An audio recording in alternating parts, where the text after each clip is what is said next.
MSW Media.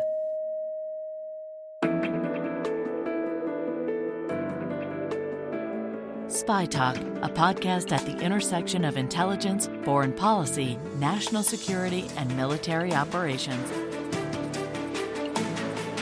Hi there, I'm Jeff Stein. This is SpyTalk.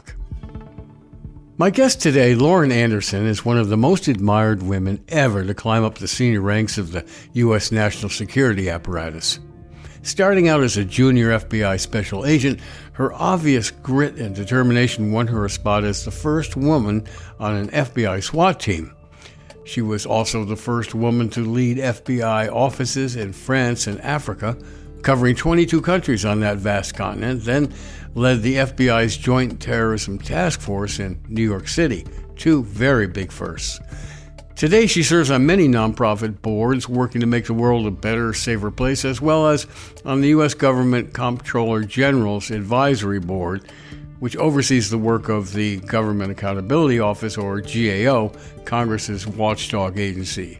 She's also in constant demand as a keynote speaker around the world in forums ranging from Azerbaijan to Ukraine and many places in between. So we're lucky and honored to have her here today to discuss the radical, by all accounts, radical changes coming to not just the FBI, but the CIA, ODNI, Pentagon, and Justice Department under the incoming second Trump administration. Lauren Anderson, it's just an honor to have you on the SpyTalk podcast. Thank you so much for coming and speaking with us today. Now, we want to talk about the current FBI and especially how it may look after the Trump administration comes in and if Kash Patel, who has been militantly anti-FBI, becomes its director. But first, I want to ask you, why did you join the FBI after graduating from Muhlenberg College? That's a great question. And I would say that the signs were all there when I was a kid, but it took me a while to realize it in terms of what interested me. And there were a couple of drivers. One was service. Service was something that was very important to me from my childhood onward. Second, I was fascinated by all things global. At the time, the Cold War was in full swing. So the idea of getting to be involved with countering espionage activity, terrorism activity was all incredibly interesting to me. And I also looked at it, in addition to serving, as a way to continue to learn, because I am an incredibly curious person who doesn't have a good day if I haven't learned something new. So I felt that service in a really interesting job gave me that opportunity to contribute both professionally and grow personally and professionally. Well, not to go on forever about this, but you sound like a real nerd. I mean, in the sixth grade or whatever, you're talking about counter-espionage. I mean, in my era growing up, and I'm significantly older than you, I think it's safe to say, there were you could become a junior G-man under J. Edgar Hoover, get some little badge in the mail, maybe with a cereal box top. I'm not sure. But the FBI was about crime solving back then when I was a kid. But you grew up in an era where counter-espionage, catching spies, was an allure for you joining the FBI? Yeah, you got to remember that I also was growing up at a time when there were shows on TV like the FBI, like The Man from U.N.C.L.E. and The Girl from U.N.C.L.E. So I was getting exposed as a child to things like that, which I loved. And when I was in high school and college, the whole notion of profiling criminal activity was beginning to come into its own. And that was also fascinating. I couldn't read enough about Ted Bundy and other serial killers, and the FBI just began work on that as I was finishing college. So in addition to the nerdy espionage and counterterrorism work, I was fascinated by the notion of profiling and ultimately wound up learning from the guys who started all of that and spending a number of years of my career doing that as well. I think it's fair to say that the FBI lived up to your expectations.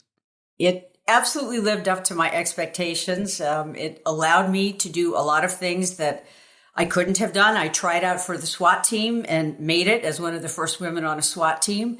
But interestingly, Wow. that was driven more about me wanting to improve my tactical skills so that the guys felt confident with me on the street, and moving onward from there. But I absolutely loved it. I learned to speak French thanks to the FBI. I had the opportunity to run offices for the FBI in Europe, Africa, and the Middle East, and open new offices in Africa. And I could have not foreseen that when I was 11 years old. So you could kill in a half dozen languages, as they say. You rose to very senior levels in the FBI. I dare say you were a pioneer of sorts among women agents. I've known a number of FBI agents quite well over my 40 plus years of covering the Bureau on and off. Some of them became very good friends of mine, and they were all conservative. I dare say they were Republicans. Were you conservative in some way, or did you identify as a Republican? I'm going to get around to talking about today's FBI. Actually, I did. I was a bit of a hybrid because as I came of age in terms of voting, my national level perspectives on politics were more conservative and far more in the vein of the Republican Party at that time, but socially more liberal, to be sure. So I was a perennial ticket splitter in terms of how I voted locally and how I voted nationally. But in terms of my affiliation with the Republican Party, it was huge. I, in high school, was the treasurer and Ways and Means chairman for Teenage Republicans for the state of New Jersey. And I dare say that, I keep saying I dare say, but I'm going to dare say that most of your colleagues, as you rose up through the Bureau, were the same, were, if not Republicans in name, were very conservative. I would agree with that assessment. There were exceptions, but in terms of the agent population, that's actually was an interesting split to me. The agents were not to a person, but pretty much the majority sitting on the conservative side. But the non-agent population, our professional staff, who are extraordinary people doing all kinds of jobs, they were a real mixture. I thought they were much more reflective as a body of our society rather than all sitting on a more conservative side as a lot of the agents did. And that, to me, was an interesting dichotomy in the Bureau population. So this brings us to the present day. How do we go from that to Republicans branding the FBI as an organization that's conspiring against them? I just came upon a New York Times story this morning that said that Kash Patel, who has called the FBI a threat to the people, he's, of course, Trump's nominee to run the FBI, he got a warm welcome from Republicans on Capitol Hill this week. What do you make of that? That's not surprising to me. I mean, the FBI, one of the jobs that I did during my tenure was working with the Hill on the Congressional Budget Justification book for everything national security related for the FBI. So I dealt extensively with HPSI and CISI and to a lesser degree with the judiciary and HAC. However, let me just stop you there. For people who aren't read into the acronyms, HPSI and CISI, that's the House Permanent Select Committee on Intelligence, the Oversight Committee on the House, and CISI is the acronym for the Senate Intelligence Committee that oversees, CIA, FBI, et cetera.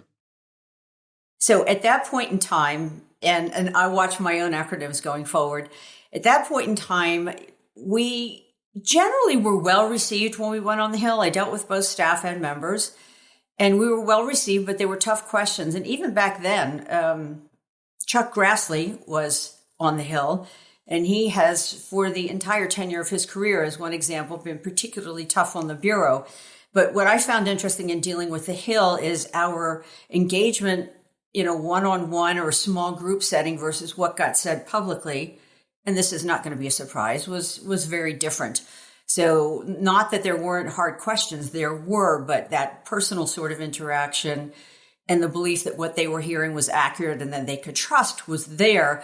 But oftentimes when they step before the cameras, and this goes for both sides, when they step before the cameras, things got much sharper in tone.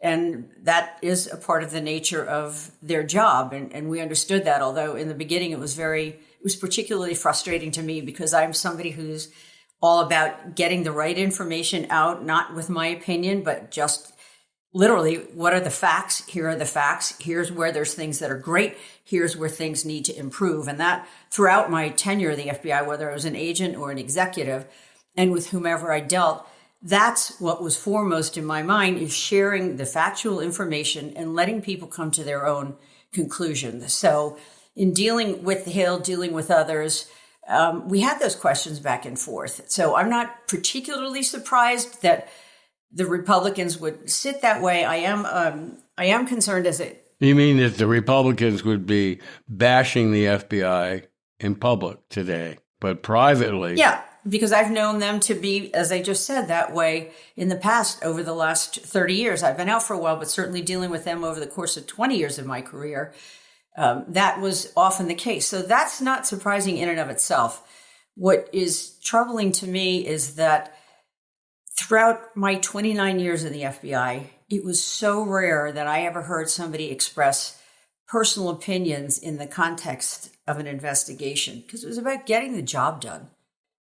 And that was the focus. And I think that's particularly troubling. And I'm sure we'll get into it further with the nomination of Kash Patel, because and I have his book. I haven't completed it yet, but I have his book, Government Gangsters. And for somebody to have so many strong personal opinions and not necessarily based on fact, not necessarily based on personal experience, is troubling to me. Yeah, I mean, the title of Patel's book is Government Gangsters. Mm-hmm. I mean, think of all that implies. I mean, gangsters are mafioso, to take one example, or, Mexican drug cartels, Colombian cocaine cartels, and so on. These are murderous people. So to call the government, and particularly the FBI, gangsters is kind of carrying a lot of baggage, it seems to me, at the very least, going into his confirmation hearings. I guess you have to attribute,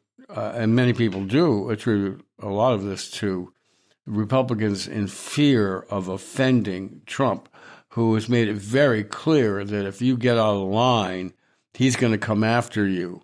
And in politics, the way you come after somebody, or the way Trump does it, is to find someone, a MAGA person to run against you in a primary.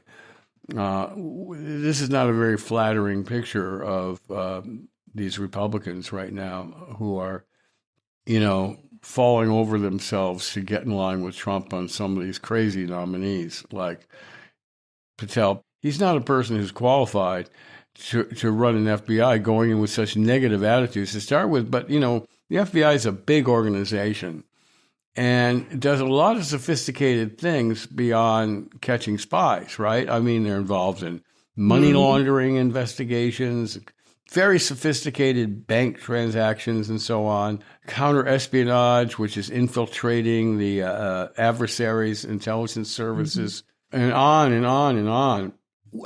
But let's just deal with one of the things that Kash Patel says he's going to do. He's going to shut down the FBI headquarters and turn it to a museum of the deep state and banish 7,000 special agents out to the field to catch criminals, which is, off by many degrees, since catching criminals is basically the job of state, local, municipal police.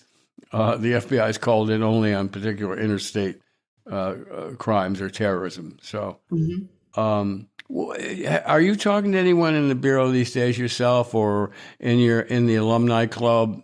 What are you hearing?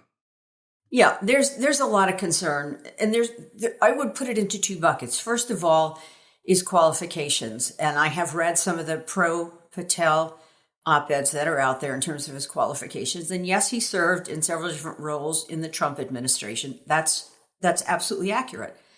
But in terms of managing an organization the size of the FBI, 35,000 plus employees all around the globe, and also being able to recognize that you have to stay independent. That is the one thing since the death of Hoover that has been able to set the FBI in its own category, is its insistence on its independence. Now, that doesn't mean that there aren't things that need correcting.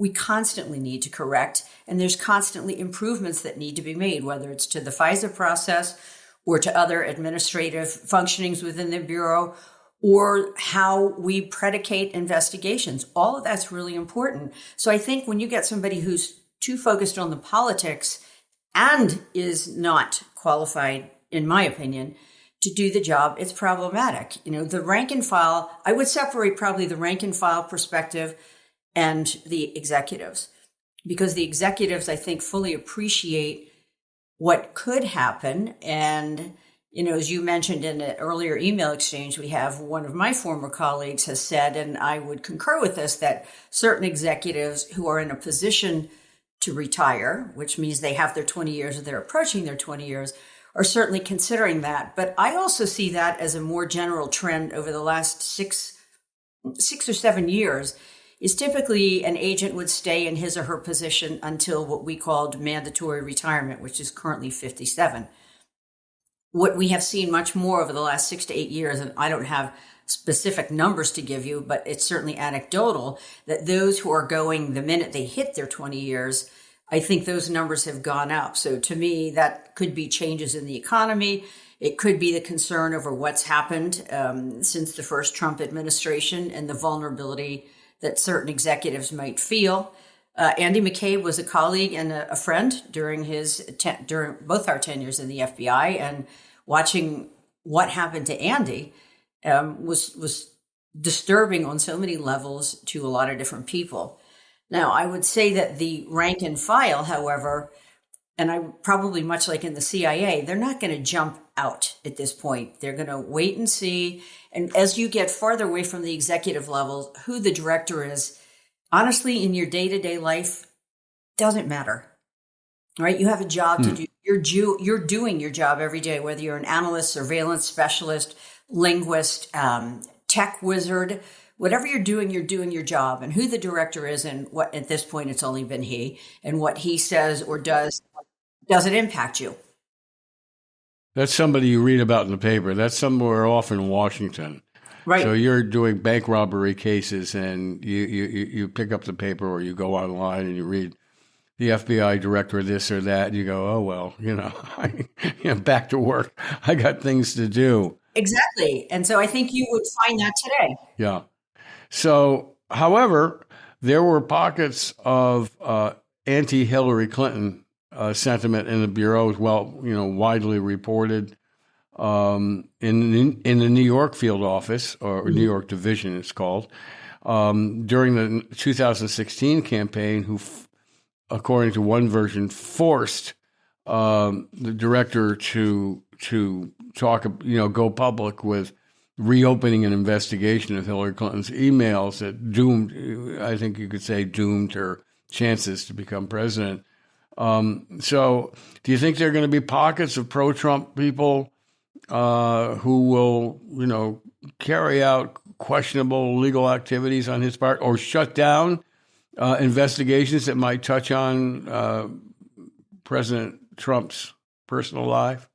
I'd like to think not, but the FBI is a large organization. It's representative of society, so it stands to reason just by the numbers that there will be, and there are, people who are supportive of the president. There's another recent colleague who wrote a book. A colleague who recently wrote a book that was just published in the last couple of months. And you find that a lot of folks that were in during my tenure and coming out either before me or after me have described the Bureau as being too politically correct. And that's not something that I found to be the case. There's certainly that aspect, and it was about treating people equally and fairly. But there is absolutely a whole group of people that thinks that the FBI should have stayed the way it was and didn't make change and not make change after 9/11. So to go back to your question, Jeff, I do think that there are some people who would believe that, but the good in me and the agency that I know is that I hope with all my heart that what I saw over the course of 29 years and then engaging since then is that they will do the right thing and keep their personal views out of it. Well, as they say, hope for the best, prepare for the worst. We have oversight committees in the House and Senate Judiciary Committees, not just the Intelligence Committee, committees on both sides of the Capitol Hill, who are supposed to keep an eye on the FBI and make sure it's doing the right thing. It hasn't always succeeded. There was in-depth reporting at the New York Times a few years back about the FBI in general, agents in particular, harassing Muslims, doing home visits. They essentially put them on no-fly lists, and they hadn't done anything wrong.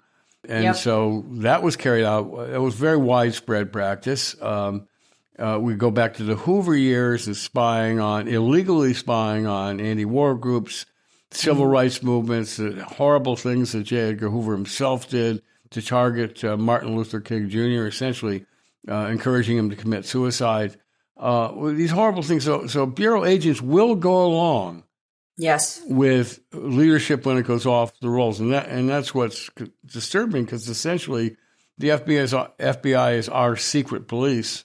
In our system, there's checks and balances, starting with Congress, and of course the press plays a role. But the Trump people are demonizing the press right now, so it's a very worrisome time. I agree, and I also would agree completely with your assessment, because it's something I experienced firsthand in terms of being a little bit overzealous in targeting certain groups. I certainly know what it was like after 9/11, and even coming forward to the shooting at Fort Hood, for example, with Major Hassan initially, and I was overseeing terrorism at that point in time in New York. There was an immediate default to he must be a terrorist. And I literally had conversations with executives at FBI headquarters and peers in the office in New York and said, wait a minute, let's not jump to that until we know more, and not simply make a judgment because his last name is Hassan, that somehow that is an automatic tick off to terrorism. The same thing happened with the bombing in Oklahoma City when I was working terrorism at FBI headquarters. Yeah. Exactly the same thing. It was just like, oh, it's terrorism. It's the Iranians. It's the Palestinians. And there was a default to that. So you're absolutely right. And that is something that troubled me during my career. And while I've said that I hope for the best, I know it's there because it's something that I pushed back on myself at times and found at times frustrating. Fortunately, it wasn't a daily occurrence, but it happens. We have to take a short break. We'll be back in just a second. Okay, we're back now with Lauren Anderson.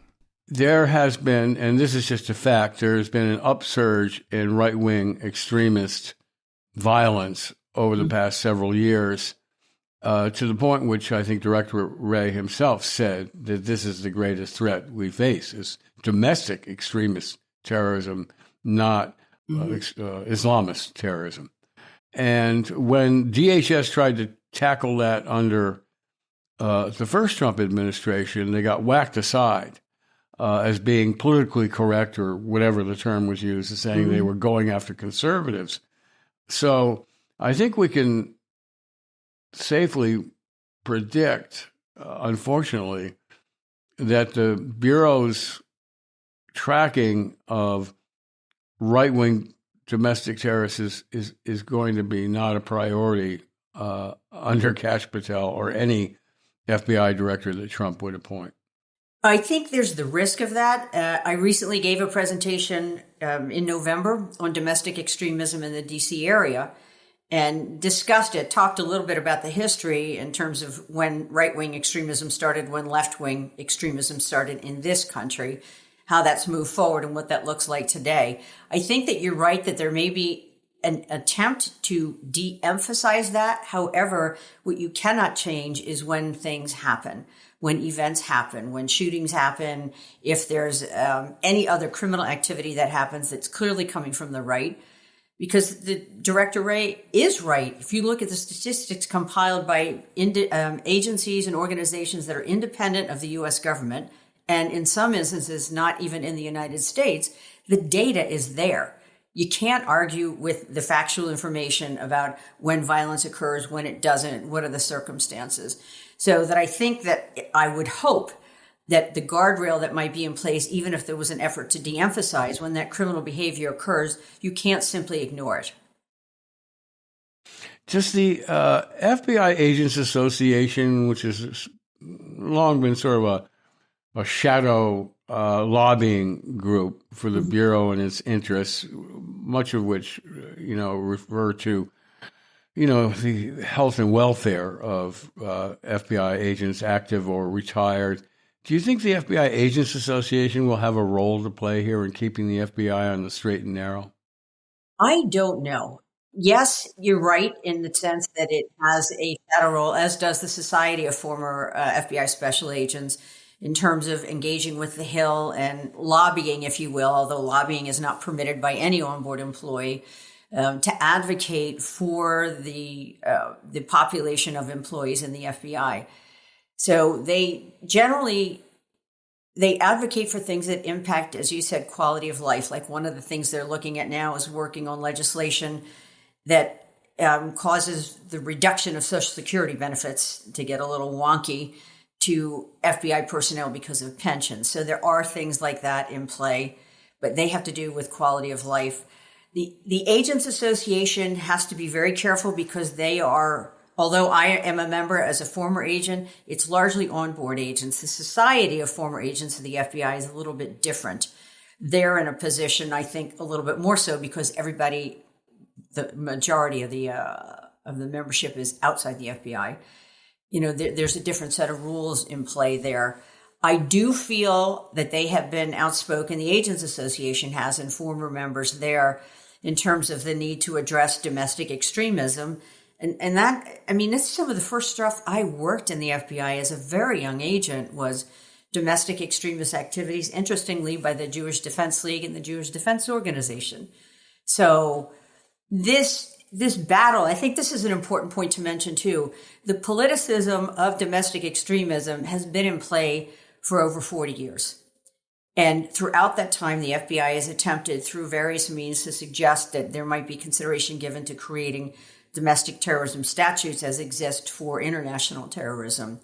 And that is the one place where I have seen the political hand come in, mostly outside the FBI with the Department of Justice, but come in and try and say, no, deal with what it is, because you've got the program, as you know, I think, Jeff, it's split. It's more than bifurcated. It's really trifurcated, with some of those offenses falling under civil rights, some falling under clear criminal activity, and it makes it difficult. But it has always been a political situation that has stopped the ability to create legislation to address domestic terrorism or domestic extremist activity when it goes into criminal activity.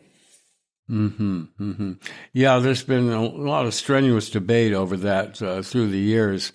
I remember there was a very strong move at one point. I think the governor of Virginia back in the day was for creating an MI5, a separate organization to deal with domestic subversion, like Britain's MI5.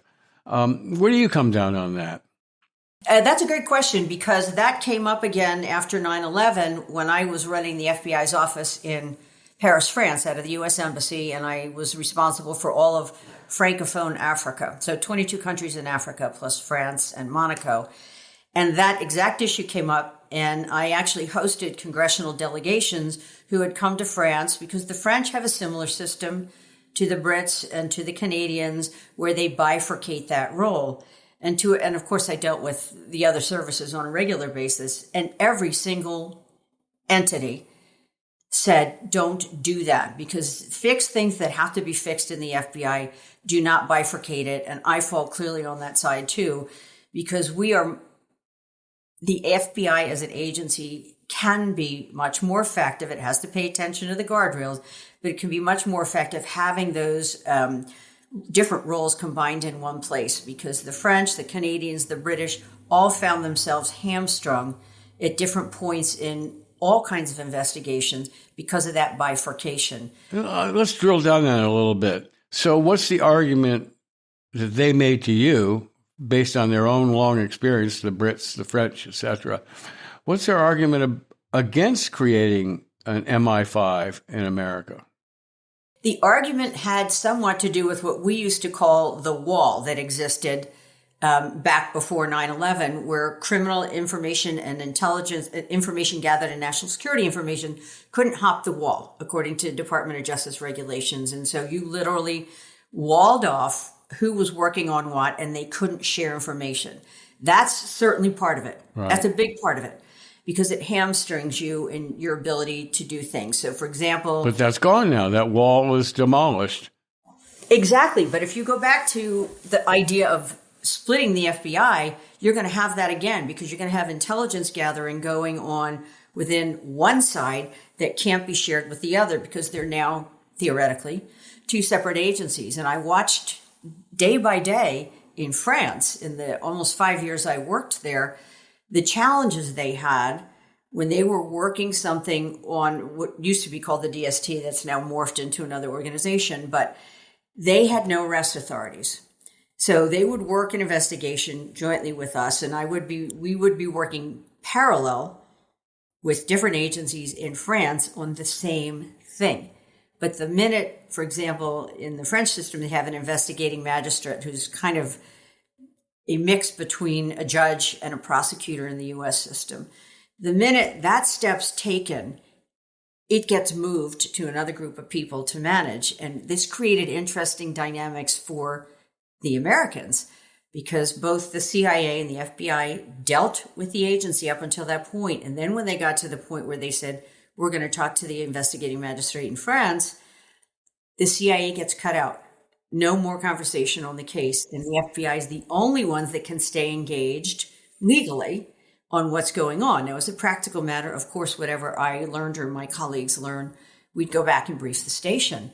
But that also created that kind of bifurcation, which happens in the other countries too, when it comes to what the CIA can get, what the FBI can get, and where the CIA is then cut out, where you might be having a joint relationship.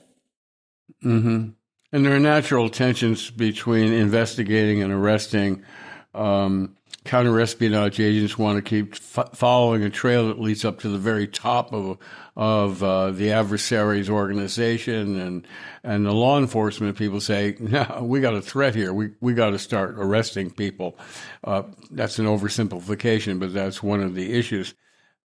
Before we go, I want to touch on a problem or a challenge that Director Wray, outgoing Director Chris Wray, has raised several times, is Chinese espionage. Mm-hmm. You know, we have this mind-blowing situation right now, news breaking that Chinese hackers have infiltrated our entire telecommunication system. People could be listening to my phone, or more likely your phone, or you know, eavesdropping on your texts and emails and so on. I mean, this is unacceptable. Let's put it that way. Chris Wray has talked about X number of Chinese espionage cases opening every day. Mm-hmm. In your view, from your past experience and your current links to inside the building and other agents, is the FBI capable of dealing with this massive challenge of Chinese espionage? They're certainly capable of dealing with it. It becomes partly a resource issue as well. And that's something we're going to have to watch. You mean you just need more agents? Right. And hopefully this meaning is something... they got to go to the Hill. They got to go to the Hill and get more money to hire more agents. Well, yes, that depends theoretically. That depends on the numbers that are there, because the positions are funded. This is also very wonky, but the positions on the national security side are funded out of one pot of money in Congress, and the criminal agents are funded out of another pot of money coming out of Congress. So I absolutely think they're capable. I worked against the Chinese target for years of my career, and it's been something that has been not given sufficient attention over the course of decades. I do think Director Wray, I do think Director Mueller, it was too short a time with Director Comey, and I didn't personally work with him to speak about that, but it's a very, very real issue, and it has to be addressed. And I think part of the reason we've gotten to the point where we are is that it was under-addressed for too long. The people who worked the Chinese target in the CIA and the FBI, anywhere else in the federal government, they were well aware. And it's kind of like screaming into the wind, Jeff, if you want to use that analogy of saying, hey, there's this problem. I can remember being in Africa and saying, hey, we got to pay attention. The Chinese are taking over the telecommunications industries in North and West Africa. They're bringing weapons in. They're doing this. They're doing that. They're funding all these activities. And it's going to come and it's going to get to us. It's going to bite us at some point. And I was literally told, we can't worry about right now. We have to be focused on terrorism. And I said, this is a huge issue. And the CIA chiefs of station, who were my colleagues, and I wrote report after report back in the early 2000s, going up to the 10s, and saying this is a real problem. So I think as a government, we have not kept our eye on that ball over the buildup of time, and we find ourselves where we are now. And to be fair, part of it is certainly a resource issue. Part of it is a political will issue, and you have to deal with what's in front of you. But I think this is also the accumulation of not paying attention for too long in terms of their buildup, their ability to technically evolve, largely through theft of our own IP and the IP of other well-developed nations. And so to a certain degree, we've put ourselves in this situation. I think we can rightly fear that under a Trump Justice Department and FBI, they're not going to be screaming for more money. I mean, Kash Patel has made it clear his priority is cutting down the FBI, trashing it. He says turn headquarters into a museums and get rid of 7,000 agents, disperse them to the field. I mean, all that's totally impractical, but still, if the will is there, that will dominate the leadership of the Justice Department and the FBI for the near future, and they won't be paying attention to Chinese espionage. But prior to this time, why isn't that? I can see why, in let's say the first 10 years after 9/11, where terrorism would be the focus. It was all consuming. It was distorting the entire government, this fight against terrorism, foreign terrorism. But now, I mean, for several years now, the lights, to use the cliche, the lights have been blinking red about Chinese espionage. You look at the latest Chinese fighter jets and so on, they are copies of our warplanes. We have day after day reports and indictments and so on of Chinese for stealing our industrial and military secrets and now infiltrating our entire telecommunication system. Why aren't people on the Hill screaming? It seems that, we have these flurry of news reports that alarm us, national security reporters, and alarm veterans like yourself. But other than that, it just seems to be another passing story. I don't hear a sense of alarm on the people who control on behalf of the people who control the purse strings on the Hill, or for that matter, the White House. I see statements out of the White House saying, this is a horrible situation, but I don't see the people who control the money and the resources saying this is a national emergency. I agree with you. I don't get it. One of the other things that I do now post the FBI is I serve as an advisor to the U.S. Comptroller General at the Government Accountability Office. So what that means as a practical matter is, yes, I'm there to be an advisor to him, but I'm also there to be a resource on projects that they work on. And, as you know, they're a nonpartisan agency that takes most of its tasking from Congress, but they are our watchdog entity in the federal government. And they do a great job if given the opportunity. And one of the things that we've expressed to the Comptroller General, Gene Dodaro, who's phenomenal. He's a phenomenal leader. He's a phenomenal human being. And he's done a remarkable job leading GAO over the past 14 years. But that's one of the things we brought up. Every single advisor in the room, and you have people who are former cabinet officials, who are in academia, who are physicians, who are scientists.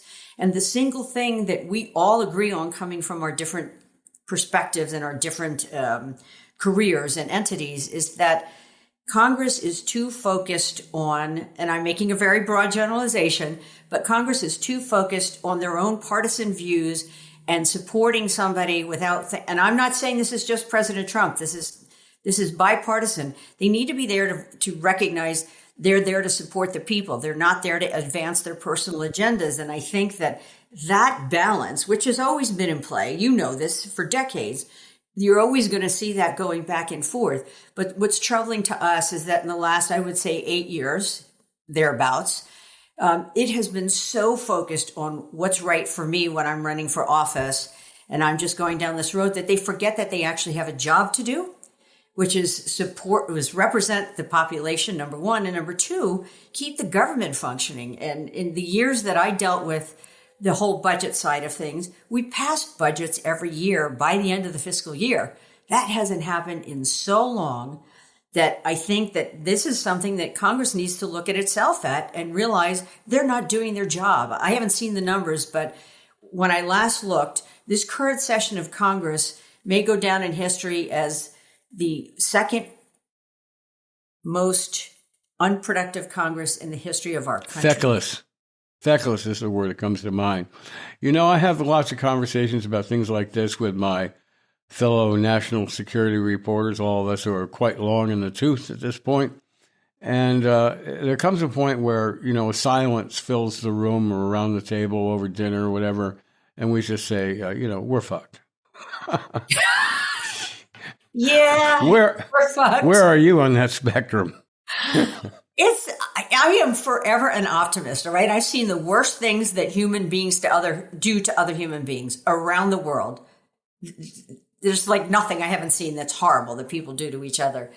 But I still really am optimistic and hopeful. And I know there's a lot of goodness out there. And I am perpetually hoping that people who are in there for doing the right thing will do the right thing. You know, when we see people like Will Hurd and certain others step out of Congress, people that are effective, it's troubling because Adam Kinzinger, I mean, Liz Cheney and I, there's a lot of things I would never agree on, but my goodness, do I have respect for her and how she conducts herself and how she viewed her job when she was on the Hill. Phenomenal. There's really no alternative to hope and to keep trying. You can't just curl up in a ball. We can't. You and your role and me and my role. And I mean, we just got to keep trying to get the right ending, and we'll make mistakes along the way. But again, what's the alternative? I want to give you one really positive thing too. There's a young woman that I met. Oh, good. Yes, just great. And I'm going to give her a shout out. She worked at the State Department for a little over a decade, then came out and has been working in really, really important work surrounding education and children in New York City. And she was asked by Governor Hochul if she would fill a seat of a man who vacated his assembly seat. And she was appointed as an interim and then ran for office. And she has been elected to that assembly seat with over 80% support going to the New York State Assembly. And her name is Emerita Torres. She's phenomenal. She is the kind of person, whether she stays in New York State, whether she moves onward, whether she goes back into the federal government, but her lived experience, what she brings to it, her hope, her integrity, her ethics, these are the kind of people we want to see getting into government at all levels, whether it's local levels, going on to school boards, whether it's in state assembly houses, whether it's in the federal government. These are the kind of people that we want to see and that we want to support, because we have more Emerita Torreses, we have more others like her. Then we have a chance of having a much more effective and functioning legislature at every level of our government in this country. We have a former CIA officer who's about to take a Senate seat from Minnesota. Yes. We have a former CIA officer who is a member of Congress at present, but is leaving her seat to run for governor of Virginia. Abigail Spanberger. Had her on the SpyTalk podcast. And there's some hope in Michael Waltz, the Florida congressman, who's becoming national security advisor under Trump, that he'll be a guy with guardrails because he's former Green Beret, has worked on the ground in counterterrorism operations, and he knows what's for. So, again, I think hope for the Senator best, prepare Rubio for the also. worst. Yeah, it's not somebody I agree with, but Senator Rubio, I think, is the choice for Secretary of State, is also good because he gets it. He's lived on the national security side of things within the Congress for a long time, and I trust that he believes in institutions. Yeah. And I trust that he's somebody that's going to do a good job. We're never all going to agree on anything, but I believe that he's a good choice. And I have confidence and hope, that in his role as Secretary of State, and there is a play in the intelligence community, as you well know, with the State Department, that he's another person that we can count on, along with potentially Walz, for keeping guardrails in place. Yeah, let's hope. Anyway, Lauren, thanks so much for coming on the show. Maybe we'll have you back when the dust clears at the FBI in 6 months. We'll see how Mr. Patel is doing. It's going to be interesting to watch. That's for sure. It's going to be very interesting. And we also have Tulsi Gabbard. So that's another. Oh my God. Let's not get started on that today. Okay. Thanks again, Lauren. See you around. Thank you, Jeff. And that's it for this week's Spy Talk. Thanks for listening. You can find lots more interesting conversations like this one in our archives, available at our home at the MSW Network or on Apple or wherever you get your podcasts. And if you haven't already, mosey on over to our Spy Talk newsletter on Substack, where my colleagues and I offer fresh reporting and analyses from the intersection of intelligence, foreign policy, and military operations. Just Google Spy Talk and you'll find your way there. This week's Spy Talk podcast was smoothly produced, as always, by Kanai and expertly edited by Molly Hockey for MSW Media. And that's it. I'm Jeff Stein. See you around. For more original reporting and insights like this, subscribe to SpyTalk.co on Substack and follow us on Twitter at @talk_spy. If you enjoyed our podcast, subscribe and leave a review on Apple Podcasts, Spotify, or wherever you get your podcasts. MSW Media.